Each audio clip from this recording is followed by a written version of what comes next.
저는 부동산 중개를 하는 직업으로 매번 많은 손님들을 만나게 됩니다. 각기 다른 성향에 성격과 인품이 다르고 각각의 부동산 중개마다 내용이 천차만별로 다릅니다. 특히 매도인과 매수인의 마지막 잔금날, 집의 상태에 따라 완만하게 마무리가 잘 되는가 하면 사소한 문제로 시시비비를 가리는 게 복잡해지고 협의가 잘 안 될 때가 종종 있습니다. 스승님, 중개사로서 최선을 다해 혼신을 다해 양쪽을 중재를 합니다만 난감하게도 다툼으로 이어지게 될 때 저희 중개사가 어떤 마음을 갖고 양쪽을 바르게 설득하여 원만하게 마무리를 해야 할지 스승님의 바른 가르침을 청합니다. 감사합니다.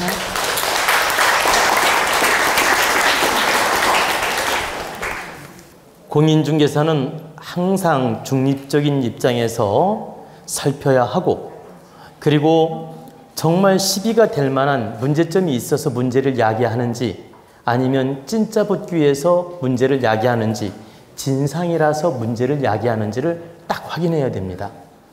그러면 우리가 계약 거래를 함에 있어서 진짜 하자가 드러나서 문제를 일으키는 경우도 있고, 정말 사소한 문제인데 이렇게 진짜 붙는 식 또는 진상을 떠는 사람들이 있지 않습니까? 그래서 이런 것을 공인중개사는 냉철하게 살펴서 분별을 해야 되겠죠. 그러면 냉철하게 살펴서 분별을 한 다음에 어떤 방법으로 처리하는 게 좋으냐?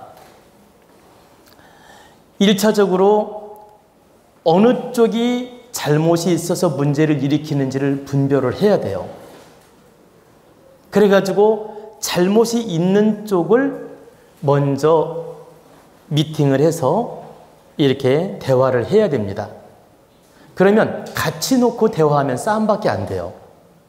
그러니까 요 한 분을 요 앞에 커피숍에 가서 잠시만 기다려 주십시오. 제가 이 손님하고 좀 개인적으로 드릴 말씀이 있으니까 개인적으로 말씀을 나눈 다음에 다시 연락을 드리겠습니다. 그러니까 한 30분만 이 커피숍에서 차 한잔 하시면서 기다려 달라고 당부를 하고, 진짜 이 하자가 있거나 문제가 있는지 먼저 만나서 이분한테 이것은 하자가 있고 문제가 있는 것이기 때문에 이 부분에 대해서 양보를 하셔야 됩니다. 그리고 이 부분에 대해서는 인정하시고 사과를 하셔야 됩니다. 이런 걸 충분히 이해시키고 설득을 해야 됩니다. 그리고 이분이 있는 데서는 이분이 설득이 잘 안 돼요. 근데 이분을 커피숍에 보내놓으면 설득이 돼. 왜? 객관성을 가지고 말을 하기 때문에. 그래서 이분을 충분히 이해시키고 풀어준 다음에 이분을 또 잠시 커피숍에 내보내는 거예요. 내보내고 이분을 다시 만나서 여기까지 양보를 구했으니까 여기까지는 양보하시고 합의를 보십시오. 그게 서로가 득이 될 것 같습니다. 이렇게 따로따로 미팅 시간을 가져가지고 합의를 본 다음에 다시 만나게 해서 합의점을 찾아줘야 됩니다. 그러면 이게 쉽게 해결이 되는데, 같이 앉혀놓고 눈치 보는 식으로 해결을 보려고 하면 안 된다. 왜? 이 편 들면 이쪽이 싫어하고 이 편 들면 이쪽이 싫어한단 말입니다. 이게 사실이 그렇다 하더라도, 이해가 되시죠? 사실이 이쪽 잘못이라 하더라도 이쪽 편을 들어주면 이쪽은 기분 나쁜 거예요. 또 이쪽 잘못인데 봐봐, 저 이쪽 잘못인데 이쪽 편을 들어주면 이쪽은 기분 나빠. 잘못이 있더라도 중개인이 편 들어주면 기분 나쁘다 이 말이에요. 그렇기 때문에 절대 있는 자리에서 이걸 한 번에 해결 보려 하지 말고 조금은 띄워놓고 상담을 해주고 풀어줘야만이 된다. 그러면 합의점이 쉽게 찾아지고 해결을 볼 수 있다는 얘기입니다.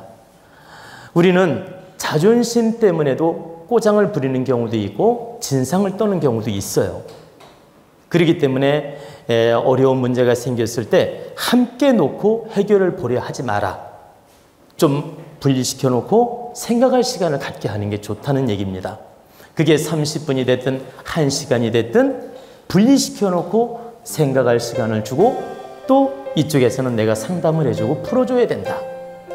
그러면 반드시 좋은 결과가 오게 되며 합의점이 찾아진다는 뜻입니다.